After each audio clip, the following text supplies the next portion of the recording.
గడిచిన 20 ఏళ్లుగా ఇంటర్నెట్ ప్రపంచాన్ని ఒకే ఒక పేరు శాసిస్తోంది. అదే గూగుల్. దాని ఆధిపత్యాన్ని సవాలు చేయడానికి యాహూ, మైక్రోసాఫ్ట్ బింగ్ లాంటి ఎన్నో దిగ్గజాలు వచ్చాయి, వెళ్లాయి. కాని ఏదీ నిలబడలేకపోయింది. కాని ఇప్పుడు ఒక కొత్త శక్తి రంగంలోకి అడుగుపెట్టింది. ఒక చిన్న స్టార్టప్, మన ఇండియన్ ఆంట్రప్రెన్యూర్ స్థాపించిన ఒక ఏఐ కంపెనీ గూగుల్కి పోటీగా నిలబడటమే కాదు, వాళ్ల సామ్రాజ్యంలో ఒక కీలకమైన భాగాన్ని కొనడానికి సిద్ధపడింది. ఇది కేవలం పోటీ కాదు, ఇది ఒక వ్యూహాత్మక యుద్ధం. $34.5 బిలియన్. ఇది వినడానికి ఏదో నెంబర్లా అనిపించొచ్చు, కాని ఇది ఒక ప్రకంపన. గూగుల్ క్రోమ్ బ్రౌజర్ను కొనడానికి ఆ స్టార్టప్ చేసిన ఆఫర్ ఇది. టెక్ ప్రపంచాన్ని ఒక్కసారిగా ఉలిక్కి పడేలా చేసిన ఒక సాహసోపేతమైన ఎత్తుగడ. ఈ సాహసం చేసింది ఎవరో పెద్ద దిగ్గజం కాదు, ఒక కొత్త ప్లేయర్. వాళ్ల పేరే పర్ప్లెక్సిటీ ఏఐ. దాని ఫౌండర్ అరవింద్ శ్రీనివాస్. ఈ పేరు ఇప్పుడు ఇంటర్నెట్లో ఒక సంచలనం, ఎందుకంటే వాళ్ల వ్యూహం నేరుగా గూగుల్ ఆధిపత్యానికే సవాల్ విసిరింది. ఈ మొత్తం కథ వెనుక ఒక స్ట్రాటజిక్ మైండ్ సెట్, ఒక విషనరీ ఆలోచన ఉన్నాయి. ఇప్పుడు ఆ వ్యూహం యొక్క మూలాల్లోకి వెళ్దాం. ప్రతి గొప్ప వ్యూహం వెనుక ఒక విజనరీ ఉంటాడు. పర్ప్లెక్సిటీ కథ అరవింద్ శ్రీనివాస్ అనే ఒక భారతీయుడితో మొదలవుతుంది. చెన్నైలో పుట్టిన ఒక సాధారణ యువకుడు ప్రపంచాన్ని మార్చే ప్రయాణాన్ని అసలు ఎలా మొదలుపెట్టాడో చూద్దాం. చిన్నప్పుడు అరవింద్కి పెద్దగా ఆశయాలేం లేవు. కాని వాళ్లమ్మకి ఒక కల ఉండేది, తన కొడుకుని ఐఐటి మద్రాస్లో చూడాలని. ఆ కలను నిజం చేశాడు. ఆ తర్వాత 2017లో తన అసలైన ప్యాషన్ను వెతుక్కుంటూ అమెరికా వెళ్లి యూనివర్సిటీ ఆఫ్ కాలిఫోర్నియాలో కంప్యూటర్ సైన్స్లో పీహెచ్డీ పూర్తి చేశాడు. ఇక్కడ ఒక చాలా ఇంట్రెస్టింగ్ పాయింట్ ఉంది, గమనించండి. ఐఐటిలో తక్కువ స్కోర్ రావడంతో తనకిష్టమైన కంప్యూటర్ సైన్స్ కాకుండా ఎలక్ట్రికల్ ఇంజనీరింగ్లో సీటొచ్చింది. కాని అతనక్కడితో ఆగిపోలేదు. ఒకవైపు డిగ్రీ చేస్తూనే ఇంకోవైపు తనకిష్టమైన ఆర్టిఫిషియల్ ఇంటెలిజెన్స్ను సొంతంగా నేర్చుకున్నాడు. అప్పట్లో ఏఐకి ఇంత క్రేజ్ లేదు, కాని ఆ రోజు అతను తీసుకున్న ఆ నిర్ణయమే ఈరోజు ఈ మహాసామ్రాజ్యానికి పునాది. అయితే అకాడమిక్ నాలెడ్జ్ మాత్రమే యుద్ధంలో గెలవడానికి సరిపోదు కదా. అసలైన వ్యూహాలు ప్రత్యర్థి కోటలోనే నేర్చుకోవాలి. ఇక్కడే అరవింద్ తన ప్రయాణంలో అత్యంత కీలకమైన అడుగు వేశాడు. అరవింద్ తన కెరీర్ను జాబ్లా చూడ్లేదు, అదొక ఇంటెలిజెన్స్ గ్యాదరింగ్ మిషన్. అంటే ప్రత్యర్థి కోటలోకి వెళ్ళి వాళ్ల బలాలేంటి, బలహీనతలేంటో తెలుసుకోవడమే అతని ప్లాన్. చూడండి ఎంత పక్కాగా ప్లాన్ చేశాడో. ఫస్ట్ చాట్ జీపీటీ సృష్టికర్త అయిన ఓపెన్ ఏఐలో ఇంటర్న్గా చేరాడు. ప్రపంచానికి చాట్ జీపీటీ గురించి తెలియకముందే 2019లోనే ఏఐ మోడల్స్ను ఎలా తయారు చేయాలో నేర్చుకున్నాడు. ఆ తర్వాత గూగుల్ ఏఐ వింగ్ అయిన డీప్ మైండ్లో, ఫైనల్గా నేరుగా గూగుల్లోనే రీసెర్చర్గా చేరి వాళ్ల టెక్నాలజీ గుట్టు మొత్తం తెలుసుకున్నాడు. గమనించండి, ఇది చాలామందికి తెలియని పాయింట్.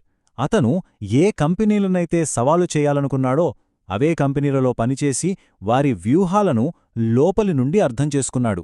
ఎందుకంటే ఒక నిజమైన వ్యూహకర్త యుద్ధకళను శత్రువు కోట లోపలి నుంచే నేర్చుకుంటాడు. ఈ అనుభవంతో అతనికి ఒక విషయం స్పష్టంగా అర్థమైంది. ఇంటర్నెట్ ప్రపంచంలోని ఇద్దరు పెద్ద ఆటగాళ్ల కవచంలో కొన్ని బలహీనతలు ఉన్నాయని. ఆ బలహీనతలే అతని కొత్త ఆయుధానికి దారితీశాయి. గూగుల్, ఓపెన్ ఏఐ ఈ రెండూ కంపెనీల్లో పనిచేస్తున్నప్పుడు అరవింద్ మార్కెట్లో ఉన్న ఒక పెద్ద లోపాన్ని పట్టుకున్నాడు.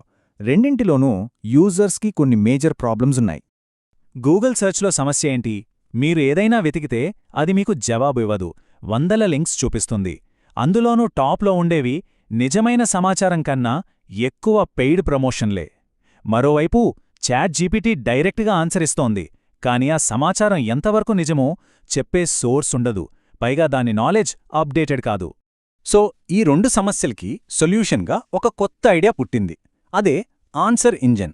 ఇది సర్చ్ ఇంజిన్ కాదు, చాట్బాట్ అంతకన్నా కాదు. ఇది యూజర్ అడిగిన ప్రశ్నకు నేరుగా, కరెక్ట్గా, సోర్స్తో సహా జవాబిచ్చే ఒక కొత్త టూల్. ఇదే పర్ప్లెక్సిటీ ఏఐ వెనుకున్న అసలు కాన్సెప్ట్. ఐడియా అయితే అద్దిరిపోయింది, కాని ఐడియాలు మాత్రమే యుద్ధాల్ని గెలవలేవు గదా. ఇప్పుడు దాన్ని ఒక ఆయుధంగా మార్చాల్సిన టైం వచ్చింది. 2022లో అరవింద్ తన ముగ్గురు ఫ్రెండ్స్తో కలిసి పర్ప్లెక్సిటీ ఏఐని స్టార్ట్ చేశాడు. వాళ్ళ టార్గెట్ చాలా క్లియర్. గూగుల్ చాట్ జీపీటీల బలహీనతలేవైతే ఉన్నాయో వాటినే తమ బలంగా మార్చుకోవాలి. పెర్ప్లెక్సిటీ వాడటం చాలా సింపుల్. మీరొక ప్రశ్న అడగండి, అది మీకొక సమ్మరీలా జవాబిస్తుంది. అంతటితో ఆగదు. ఆ జవాబులో ఉన్న ప్రతి పాయింట్కి సోర్స్ లింక్ను కూడా చూపిస్తుంది. దీనివల్ల మీకు సమాచారంపై నమ్మకం కలుగుతుంది, మీ టైం కూడా సేవ్ అవుతుంది. వ్యాపార నమూనాలో అసలైన మైండ్సెట్ షిఫ్టు ఇక్కడే ఉంది. గూగుల్ మోడల్ ఏంటి? ఫ్రీ సర్వీస్ ఇచ్చి మన డేటాతో యాడ్స్ చూపించి పరోక్షంగా డబ్బు సంపాదించడం. కాని పర్ప్లెక్సిటీ మోడల్ వేరు. యాడ్స్ లేవు, మీ డేటా ప్రైవసీకి ఫుల్ రెస్పెక్ట్, దానికి బదులుగా యూజర్ల నుంచి డైరెక్ట్గా సబ్స్క్రిప్షన్ తీసుకుంటారు. ఇదొక ఫండమెంటల్ చేంజ్. సో ఇది జస్ట్ ఒక ప్రొడక్ట్ కాదు, ఇది యూజర్ల మైండ్సెట్ను మార్చే ఒక లెసన్. ఈ స్ట్రాటజీ ఎలాంటి ఇంపాక్ట్ క్రియేట్ చేసింది? దీన్నించి మనం నేర్చుకోవాల్సిన పాఠాలేంటి ఇప్పుడు చూద్దాం. నమ్మలేకపోవచ్చు కానీ పెర్ప్లెక్సిటీ లాంచ్ అయిన కేవలం 3 ఏళ్లలోనే 2.5 కోట్ల మంది యూజర్స్ను సంపాదించింది. Amazon founder Jeff Bezos, Nvidia లాంటి పెద్ద కంపెనీలు ఇన్వెస్ట్ చేయడంతో కంపెనీ వాల్యుయేషన్ $1.8 బిలియన్ పెరిగింది. సరే, ఇప్పుడు కథ మొదలైన చోటుకే వద్దాం. ఆ $34.5 బిలియన్ ఆఫర్ కథేంటి? వెల్, అదొక మాస్టర్ స్ట్రోక్, ఒక పబ్లిసిటీ గేమ్. అమెరికా ప్రభుత్వం గూగుల్ మొనోపొలీని తగ్గించటానికి క్రోమ్ను అమ్మాలని సూచించింది. అరవింద్ సరిగ్గా ఆ అవకాశాన్నే వాడుకున్నాడు. ఈ ఆఫర్ ఇవ్వగానే పర్ప్లెక్సిటీ పేరు ప్రపంచం మొత్తం తెలిసింది. దీన్నే ఎసిమెట్రిక్ మార్కెటింగ్ అంటారు. ఒక చిన్న దెబ్బతో పెద్ద శబ్దం చేయడం. ఈ స్టోరీ నుంచి ఆంట్రప్రెన్యూర్స్ నేర్చుకోవాల్సిన 3 కీలకమైన పాఠాలున్నాయి. నంబర్ 1, మార్కెట్లో ఉన్న పెద్ద ప్లేయర్ వీక్నెస్ ఏంటో పట్టుకోండి. నంబర్ 2, ఆ వీక్నెస్కి డైరెక్ట్ సొల్యూషన్ ఇచ్చే ప్రోడక్ట్ను తయారు చేయండి. నంబర్ 3, తక్కువ బడ్జెట్లో ఎక్కువ అటెన్షన్ గ్రాప్ చేయడానికి అసిమెట్రిక్ మార్కెటింగ్ వాడండి. దీనికి తోడు ఎయిర్టెల్ లాంటి కంపెనీలతో పార్ట్నర్షిప్స్ పెట్టుకుని ఇంకా వేగంగా పెరిగారు. చూశారుగా, ఈ కథ కేవలం ఒక బిజినెస్ లెసన్ మాత్రమే కాదు, మన ఆలోచనా విధానాన్ని మార్చే ఒక గైడ్. సరైన స్ట్రాటజీ ఉంటే ఎంత పెద్ద సామ్రాజ్యాన్నైనా ఎదుర్కోవచ్చని ఇది నిరూపిస్తుంది. అసలు ప్రశ్నేంటంటే, మీ స్ట్రాటజీ ఏంటి? ఇలాంటి మరిన్ని బిజినెస్ వ్యూహాలు మరియు కేస్ స్టడీస్ కోసం సబ్స్క్రైబ్ చేయండి. నెక్స్ట్ మీకు ఏ కంపెనీ స్టోరీ కావాలో కింద కమెంట్స్లో చెప్పండి. जय हो जय हो भारत माता की जय।